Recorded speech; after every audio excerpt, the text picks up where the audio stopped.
বিসমিল্লাহির রহমানির রহিম। Dear viewers, আসসালামু আলাইকুম। আশা করি সকলে সুস্থ আছেন। আজ আমি কথা বলবো আপনাদের যদি ফ্রোজেন শোল্ডার হয় বা এই শোল্ডার জয়েন্টটা জ্যাম হয় তখন কি করণীয়। আমরা একটি ব্যায়াম শেখাবো আপনাদের, যে ব্যায়ামটা অত্যন্ত উপকারী। ভিউয়ার্স, এভাবে আপনারা ব্যায়ামটা করতে পারেন। হাতটা একটি ওয়ালে রেখে ধীরে ধীরে হাতটা উপরে উঠাবেন, যতটুকু আপনার দ্বারা সম্ভব উঠিয়ে থামবেন। থেমে 10 সেকেন্ড থেমে তারপর ধীরে ধীরে আস্তে আস্তে নামবেন। এভাবে আপনি 20 বার উঠাবেন এবং 20 বার নামবেন এবং ব্যায়ামটি 3 বেলা করবেন। এবার দ্বিতীয় ব্যায়ামটি দেখে নিই আমরা।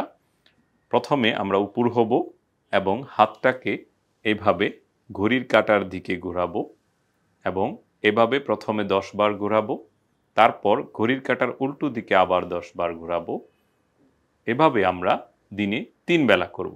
এই সিম্পল দুটি ব্যায়াম করব। আশা করি আমরা এই রোগ থেকে মুক্তি পাবো। ধন্যবাদ সকলকে। আসসালামু আলাইকুম।